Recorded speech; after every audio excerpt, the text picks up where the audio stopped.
कुरुक्षेत्र अब भी शांत है, पर अर्जुन के भीतर का शोर अब थम चुका है। अब अर्जुन युद्ध नहीं, भक्ति का रहस्य जानना चाहता है। वह श्री कृष्ण से पूछता है, हे माधव, आप कहते हैं कि आपको पाने का सबसे सरल मार्ग भक्ति है। हे माधव, तो बताइए, सच्चा भक्त कौन होता है? श्री कृष्ण मुस्कुराते हैं और गीता का सबसे कोमल ज्ञान देते हैं। श्री कृष्ण कहते हैं, हे अर्जुन, हे अर्जुन, सच्चा भक्त वह नहीं जो केवल मुझे पूजता है। हे अर्जुन, सच्चा भक्त वह है जो हर परिस्थिति में मुझे याद रखता है। श्री कृष्ण आगे कहते हैं, जो सुख में अहंकार नहीं करता और दुख में मुझे दोष नहीं देता, वही मेरा प्रिय भक्त है। भक्ति का अर्थ केवल मंदिर जाना नहीं है।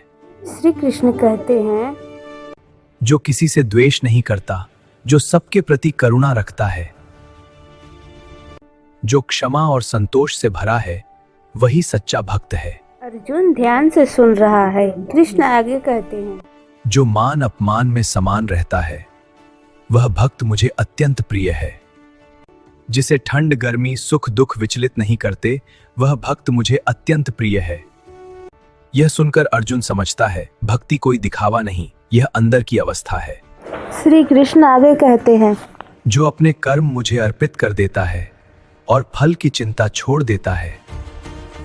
हे पार्थ, संसार में रहते हुए भी मुझ में स्थित रहता है। फिर श्री कृष्ण गीता की सबसे आश्वस्त करने वाली बात कहते हैं, न त्वेवाहम जातु नासम न त्वं नेमे जनाधिपाः। हे अर्जुन, ऐसा भक्त कभी भयभीत नहीं होता, क्योंकि मैं स्वयं उसका भार उठा लेता हूँ।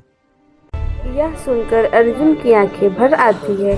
श्री कृष्ण कहते हैं, अर्जुन, जो मेरे पर भरोसा रखता है, उसे कभी हार नहीं मिलती।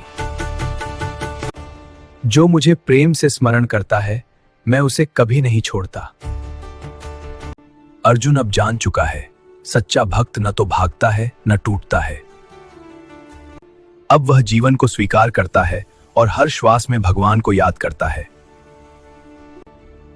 और यही गीता हमें सिखाती है। भक्ति का अर्थ भगवान को पाना नहीं, भगवान पर भरोसा करना है।